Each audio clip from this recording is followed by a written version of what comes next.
Sorry? Can I start? Oh, yes, yeah, absolutely.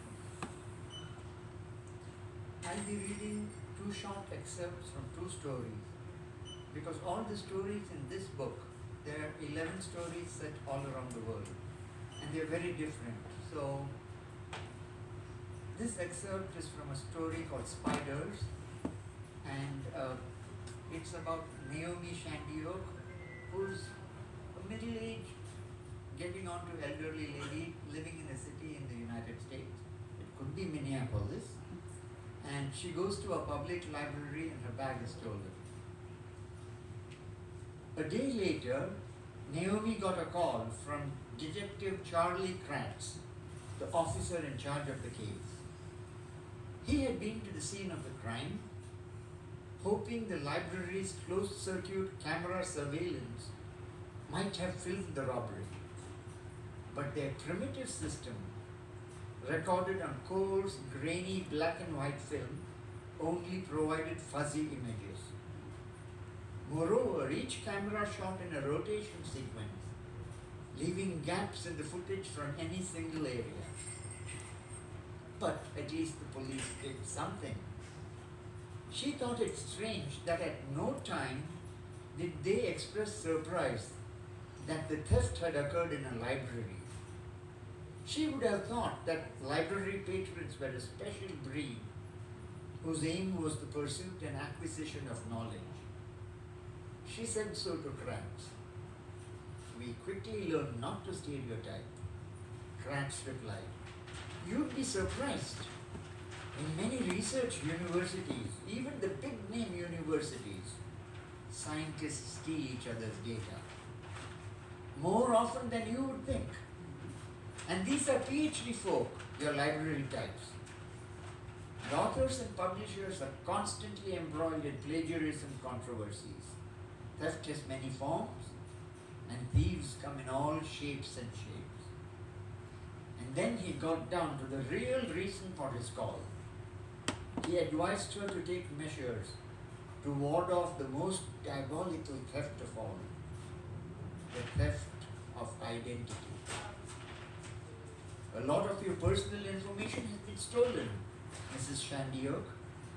Identity theft means that the thief passes herself off as you. Impersonation in its most sophisticated form. She'll buy plasma TV sets or an expensive car, take loans and mortgages, or start a telephone service in your name, sticking you with her bills. She'll present you with a record of bad credit and all the legal consequences. Naomi had not experienced this kind of chill since the day the soldiers brought news of Joey's death. Now, I'm not saying this will happen to you, Kratz went on. This could be a petty theft. Somebody wanted your money or your bag. But identity theft is such a fast-growing crime. I wouldn't be doing my job if I didn't mention it.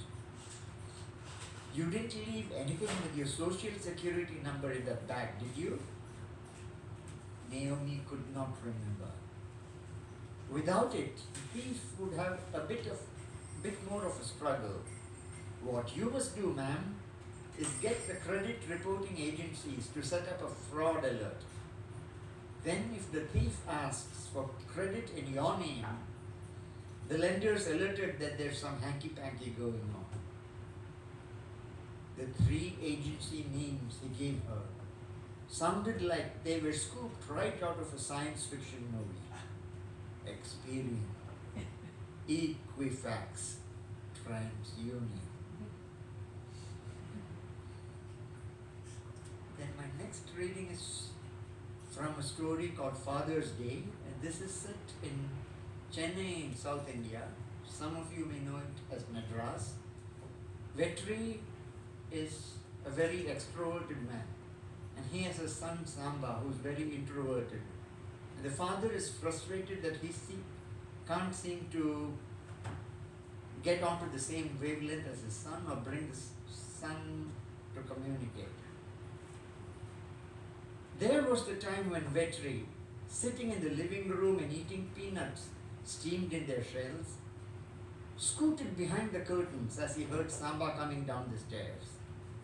Then, with a dramatic parting of the drapes, he darted out with a whoop and grabbed the startled Samba by the arm before he could get away. Skillfully using his own body as a pivot, Vetri spun Samba around, whirling him in a few circles before letting him go with the wild cry of "Adios, Samba!" "Ayah!" shrieked Samba as he careened across the room and cannoned into the coffee table.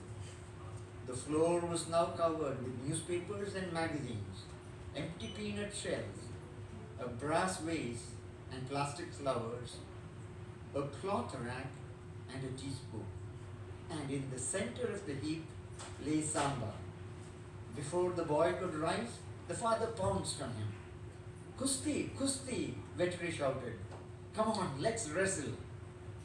Together they rolled on the floor, Samba panting and gasping as he tried to wrench himself free from his father's gorilla hold. Vetri emitted resonant trills and thrashed about like a whale in heat, and his hot, moist, dragon breath erupted in puffs and snorts,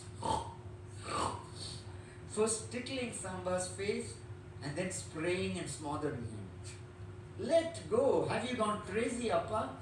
They should lock you up in a mental hospital." "Not yet," Vetri grunted. "Samba Payan, where are your muscles, boy? Come on, use your strength. Break my hold. Roll me over." But Samba had had enough and went limp. And Vetri slowly rose in disappointment and reached out a hand and helped Samba to his feet. Samba wore a glazed look. His hair was bedraggled and disheveled, and the two top buttons of his shirt had been ripped off. "Samba, you'll never be a professional wrestler. Not a cricketer either. What then do you want to be in life?" Samba preferred to look at the mosaic tiles on the floor rather than at his father. He held on tight to his shirt so that his chest was not exposed.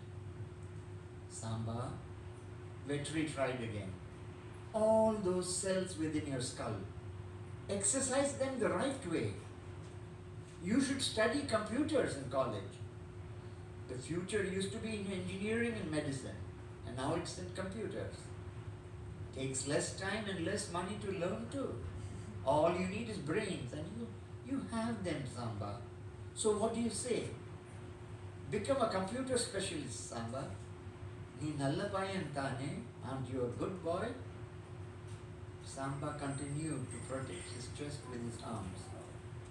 "All those call centers, they pay well. You'll need money when you marry and start a family. Do you ever discuss these things with your girlfriend? Do you have a girlfriend? No? You won't tell? No matter. Some Menaka or Lakshmi will hook you someday, huh?" Samba's silence and his twiddling with his torn shirt got on Vetri's nerves. He yelled, "Look, if you don't have the ability to have fun, at least acquire the ability to make money." Then he calmed down and continued, "Samba, it's easy work. Even a fool can do it. And you have brains. All those rich people, as rich and stupid as your mother's family, sitting in their posh bungalows in Australia and America and England and God knows where else. They buy these expensive computers they don't know the first thing about. And then they cry for help, the babies. You help them, Samba, each time they whine on the phone. And who knows, once you understand computers, maybe, just maybe, someday you will also understand your wife." And stop there.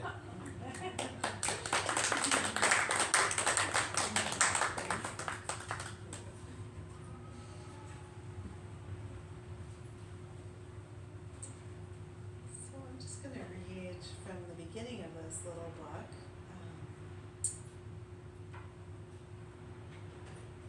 This is actually a long essay that I thought would never be published, so the fact that Orison took it for a chapbook contest was a real surprise that it's made its way out into the world.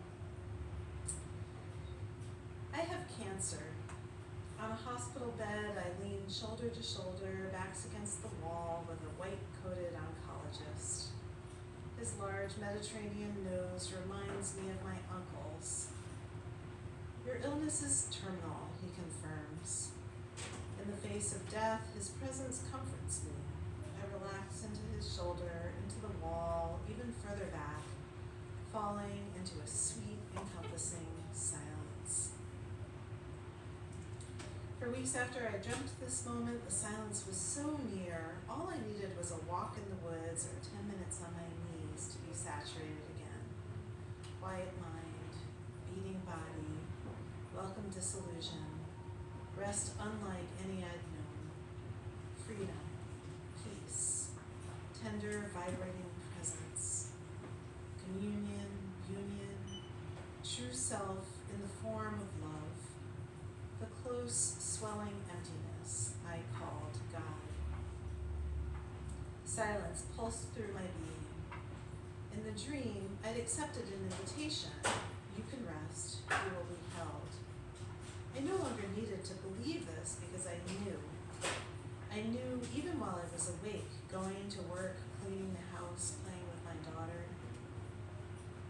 Then time passed. The feeling dissipated and my busy mind returned.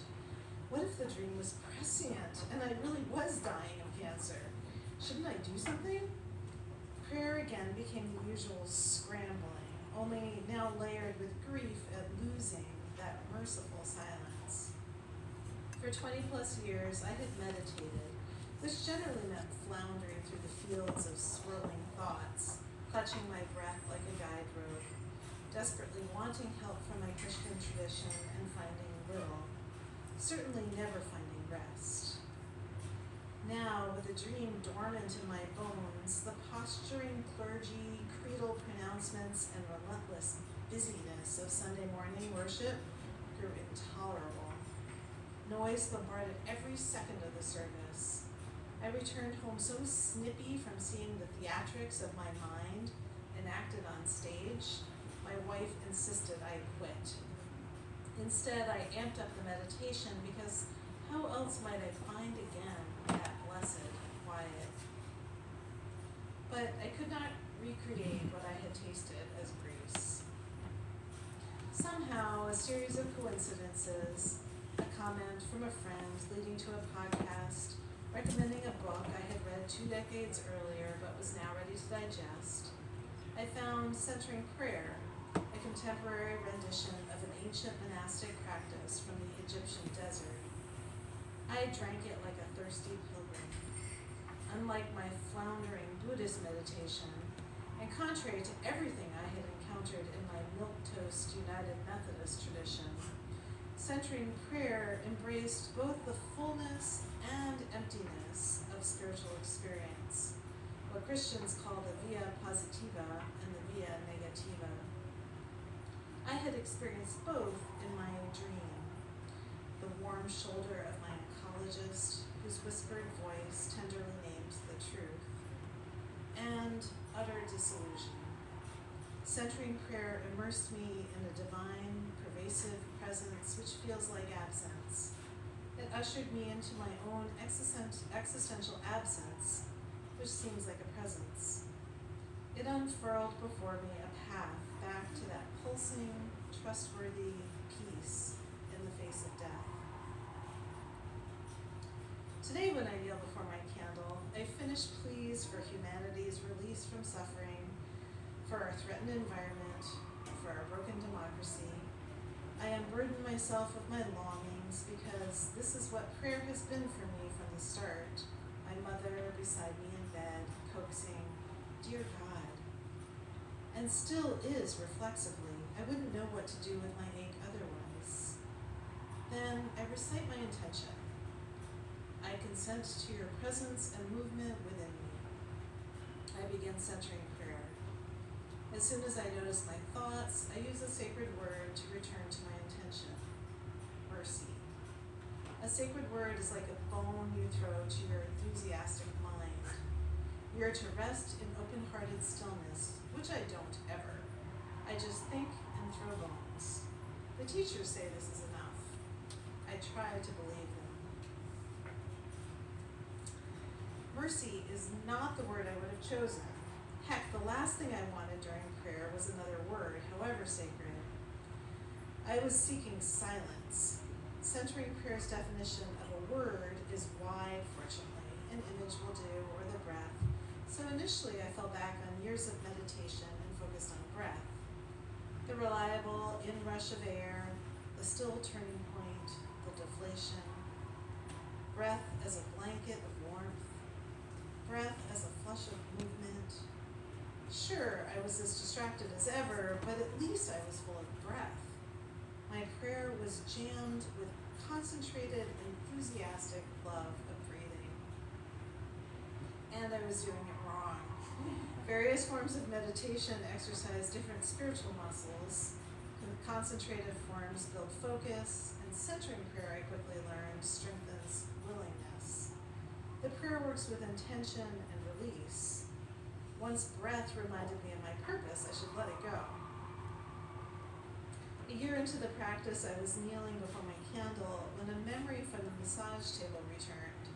My body worker pressing a sore spot beneath my right shoulder blade. It hurt. I focused my attention there, narrowing my awareness down to that muscle's ache. This took effort. My energy was directed. She noticed and suggested that instead I simply be aware. Then I sensed the hurt in a broader arena of radiating warmth.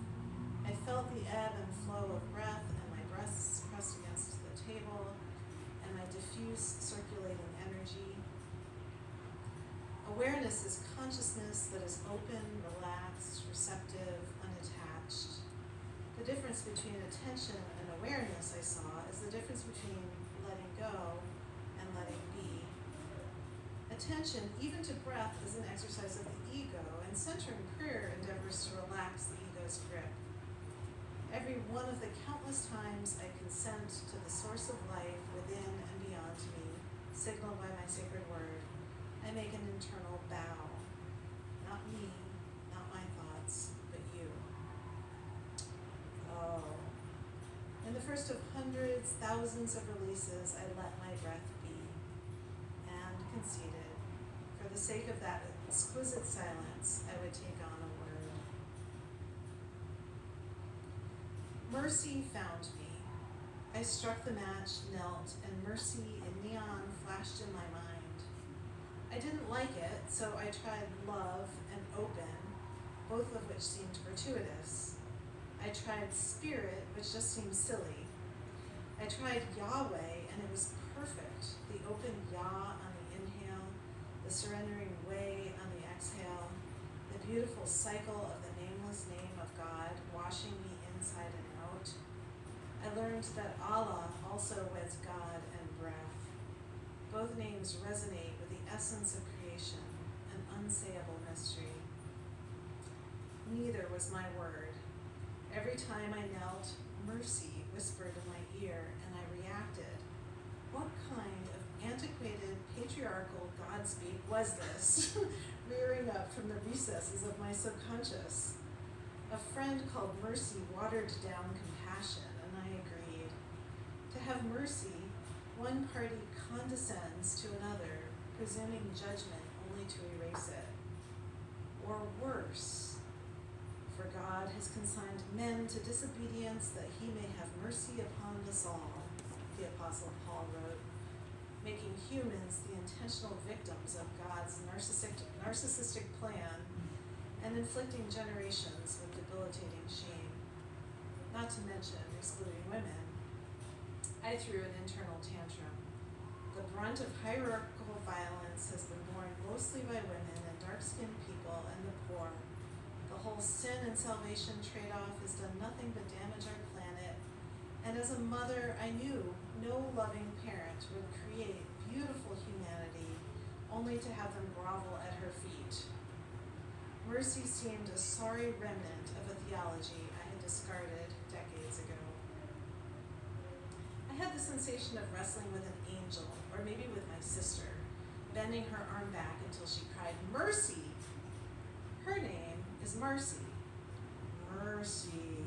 The sounds are deep in my psyche and beloved. What if my sacred word was just a string of sounds? All I needed was a signal of my attention. Father Thomas Keating, progenitor of centering prayer, tells a story about an old deaf monk who misheard the instructions and for months happily used Cheerios as the sacred word. Mercy would suffice.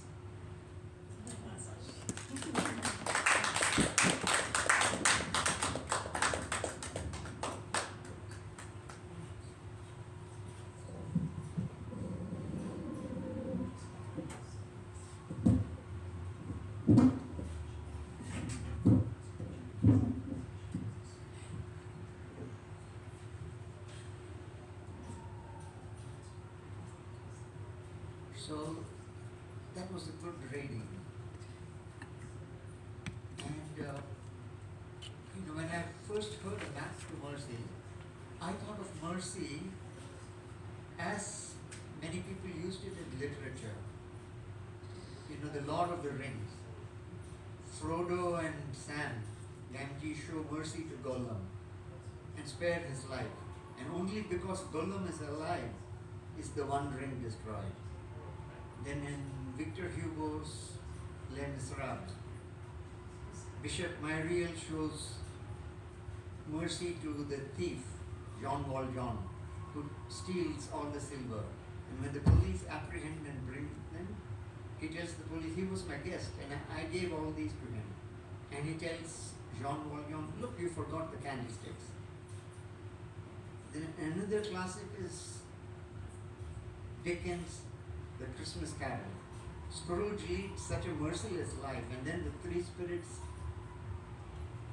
show him what his life is like, and then he becomes merciful and gives a raise to Bob Cratchit and takes Tiny Tim under his wing. But your take on mercy is quite different from all of this. Could you tell us something about that? Well, I think in order to understand my initial reaction to mercy, you also have to understand that milquetoast United Methodist upbringing that I had, which really was, I think, kind of in hindsight, a little whitewashed. Like the sense of mercy was really whitewashed, and so when this word appeared to me, I had this really gut reaction, which was very negative. And it was only in the course of really wrestling with that word and reclaiming it that I felt like I was able to embrace mercy as exactly the examples you're talking about, really fun examples. So, it was really a long meditation on the words that I had felt uncomfortable with, and I felt it came with a lot of harmful associations, which, I think is unfortunate because really mercy is a beautiful, a beautiful thing. So in some ways it's about peeling away the baggage in order to really reclaim the essence of it. And that's one of the gifts of writing, isn't it? That we get to go on a journey with our writing and discover, we actually get to learn. So,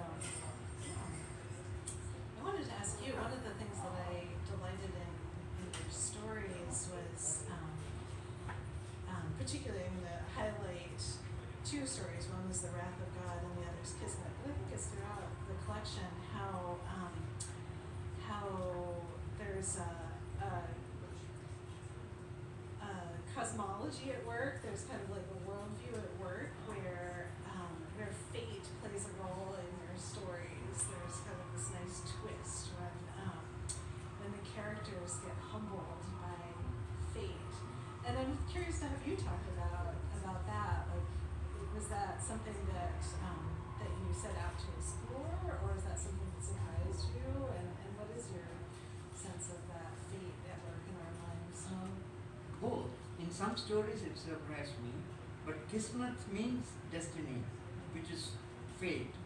So I was trying to bring a lot of concepts like karma, like Omar.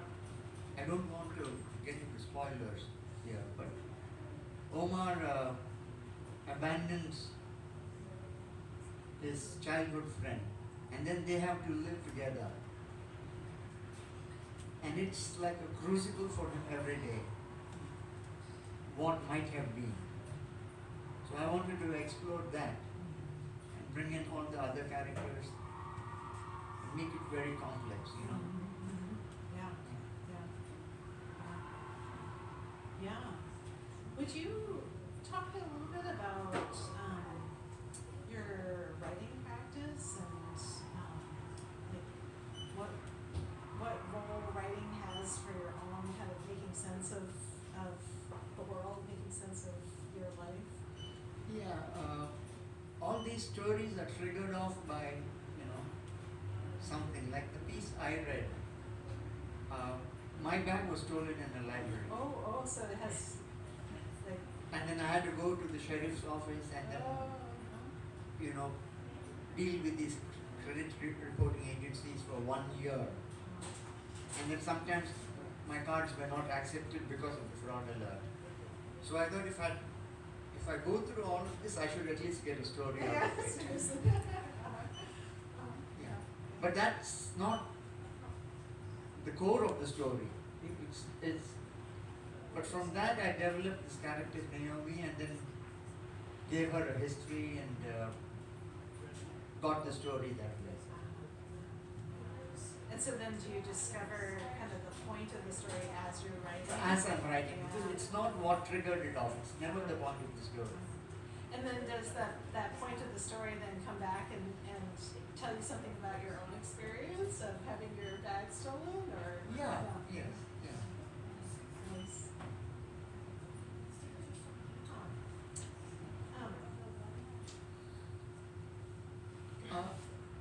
Speaking of meditative practices,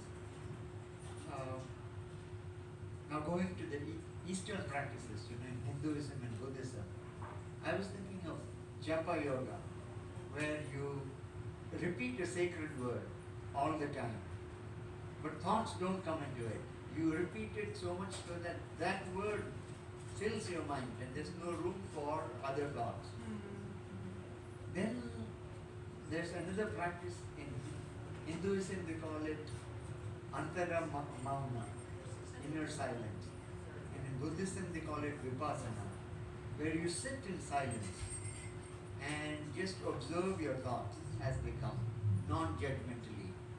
And even take into account physical signs, oh, the room is too cold, oh, I'm having an itch in my leg, but don't react to it. So it sounded like centering prayer had elements of both. Absolutely. Repeating a word and watching the thoughts. Yeah, absolutely. Yeah. I think that the closer you get to kind of the mystical core of different faith traditions, the more similar they become. Yeah, especially with these meditative practices. Yeah. So does writing play a role in your own faith practice? Yes, you explore spiritual themes through the writing. Like the second example that I read, the father and son actually have to learn something from each other. The father has to understand that being introverted has depth, and the son has to understand that breaking conventions take a lot of courage. So it's really consciousness manifesting in two different ways.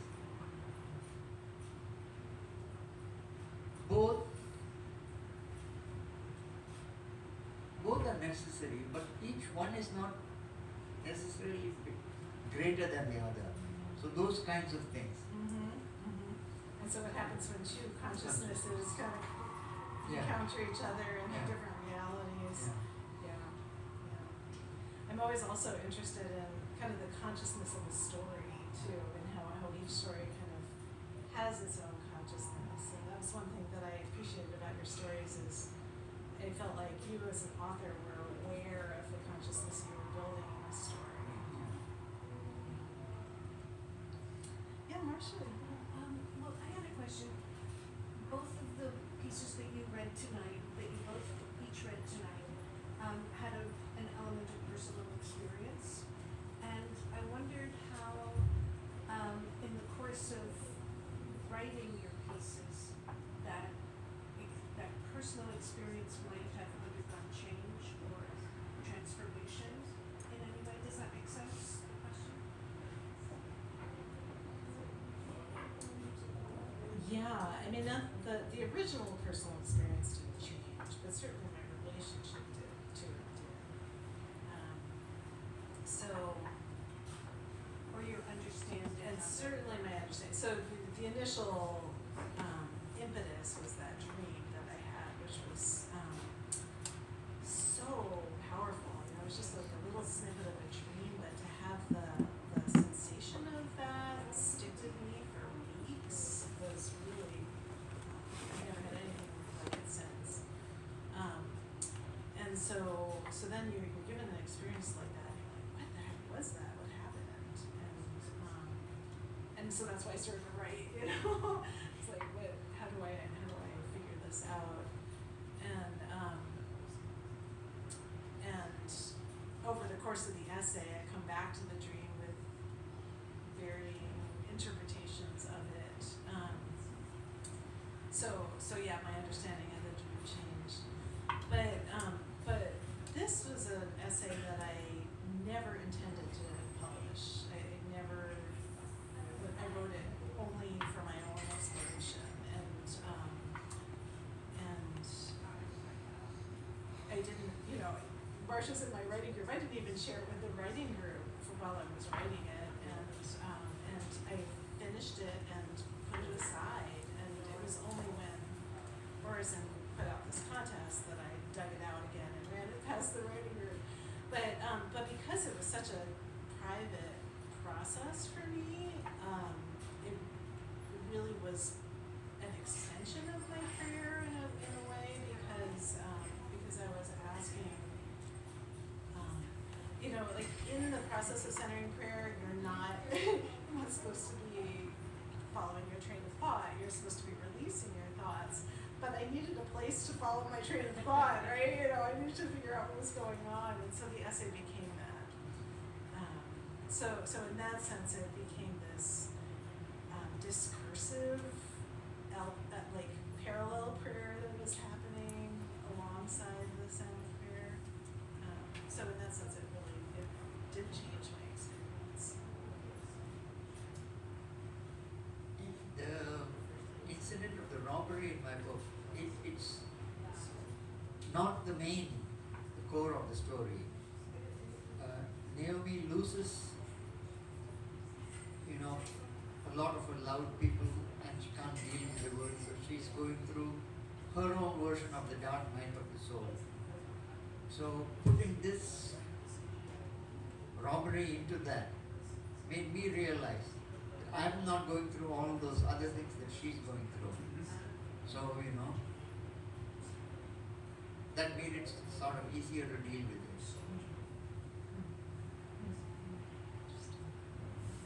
I just have to say, I love the little snippet you read. I've been scammed recently.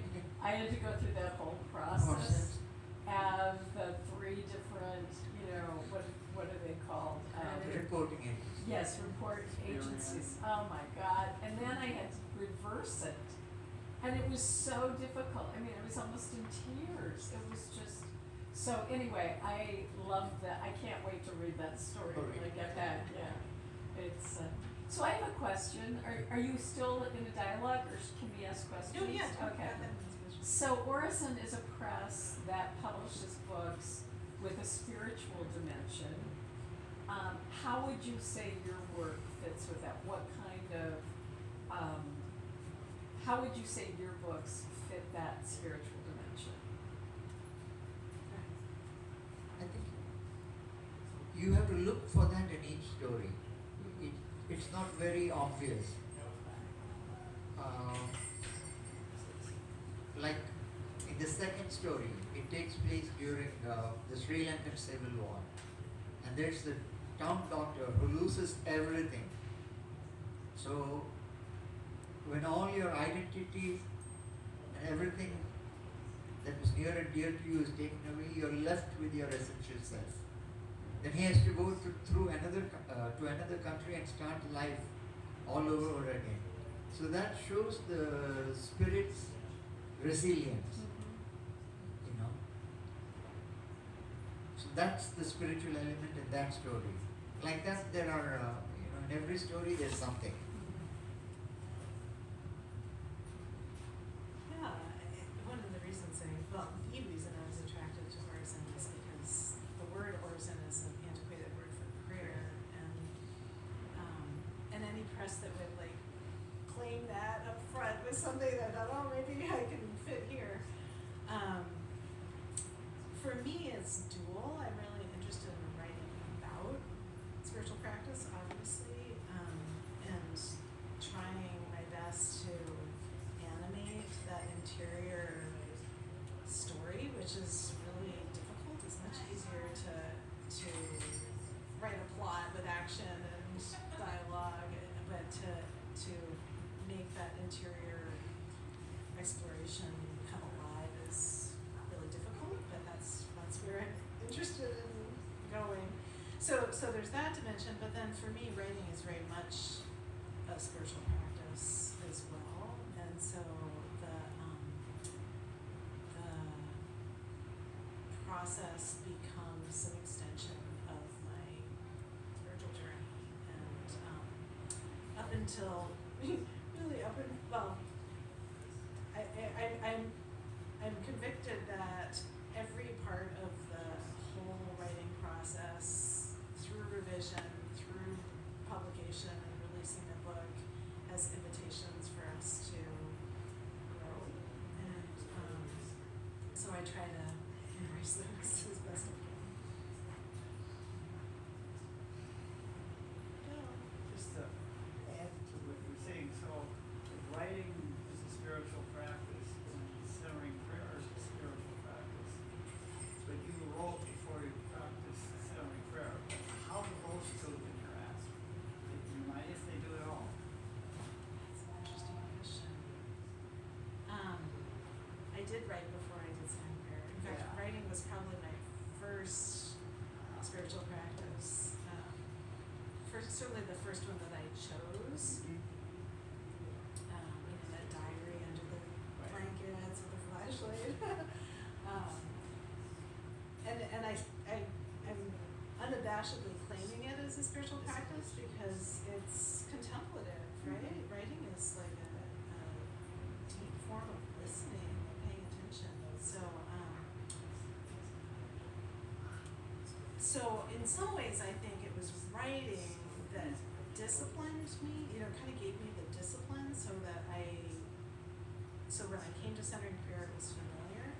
So just by way of example, like in centering prayer, every time you catch yourself thinking, you release that thought and return to your intention.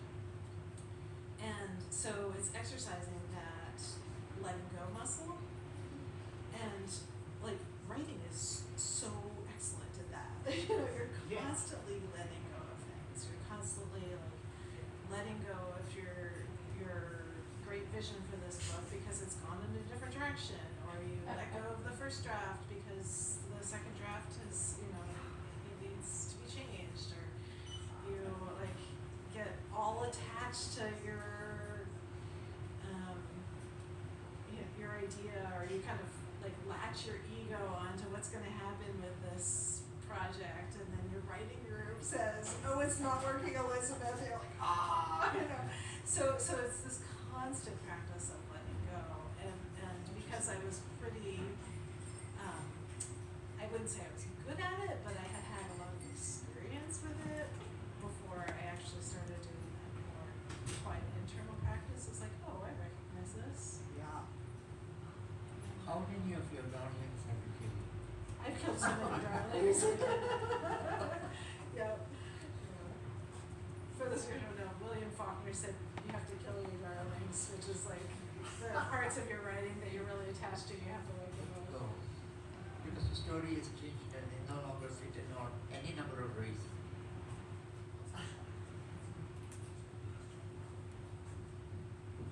Yeah, that's a great question, Bill. I appreciate that. I do think that there's a dialogue that happens between writing and faith practices. How long did it take you, how many stories are in your book? 11. 11, that's a lot. Yeah. How long did it take you to, Over a period of 15 years or something. wow. But of course I was doing other writing also during that period. But it took that long to write everything and then get them all published in literary magazines. All of them have been published. I'm always interested because, you know, people think, oh, it's a story, it can't take that long, but when you do a series of stories over time, it takes a really long time to find a thread through all of them and, yeah, so. What did you discover about yourself when you put all the stories into one book as opposed to having just disparate stories? Like, did you have any surprises? I mean, I have a lot more, you know. Mhm. The thing was to pick something that had the spiritual element, 11 of all of the stories, that made, you know, the most sense. How would you describe that spiritual element?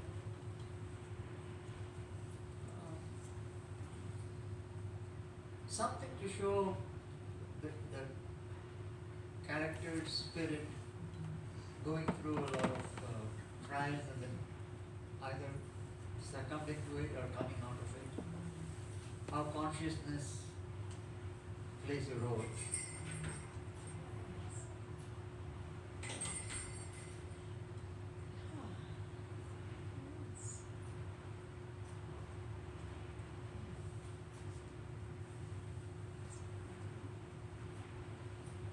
What time do you want to read a little bit more? Sure.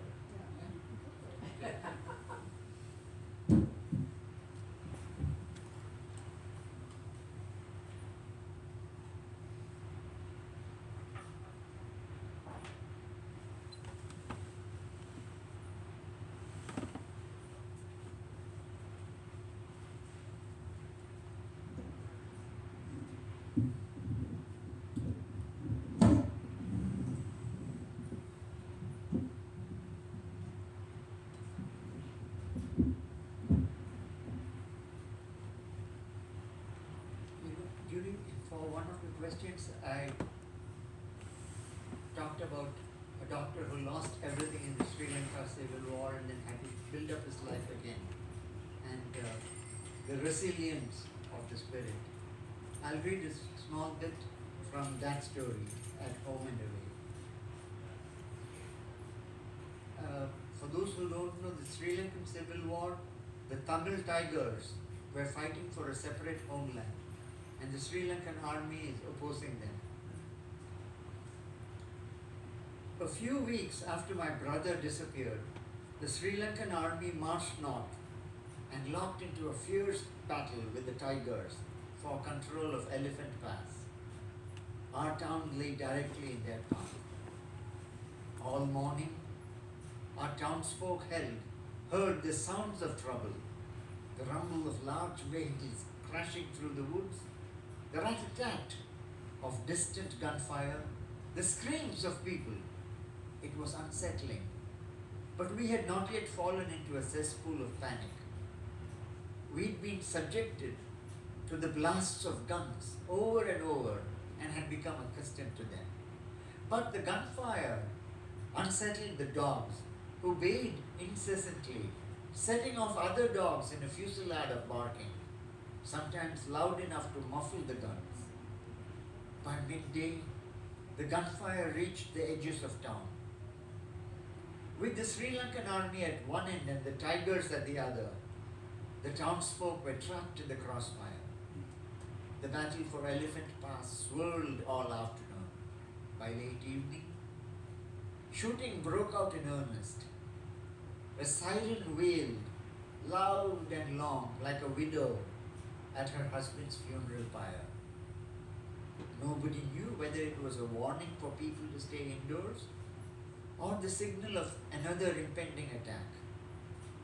I was attending to a patient when a crashing explosion jerked the whole town and silenced the wail in mid-screech. The lights winked out along with the telephones. My patients and I huddled in my clinic in the dark, increasingly angry, hungry, and weary, waiting for the skirmish to end.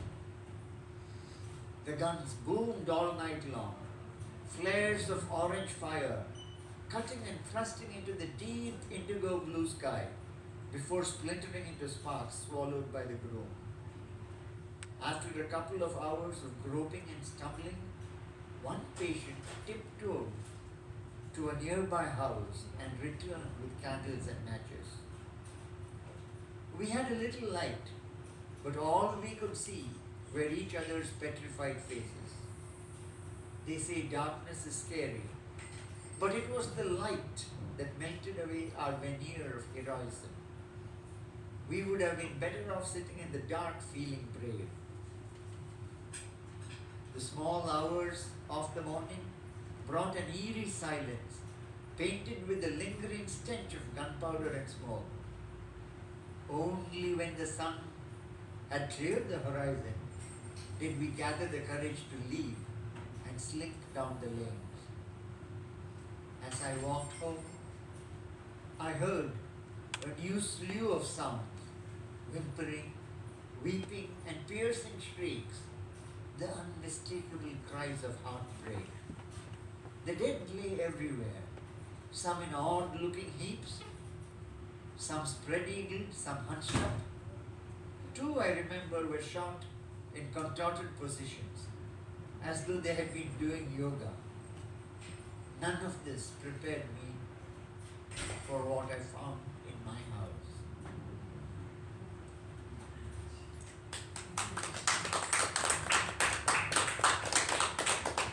Thanks everyone for coming tonight. Oh, thank you. This was wonderful. Yeah. What a joy. It was great to see the two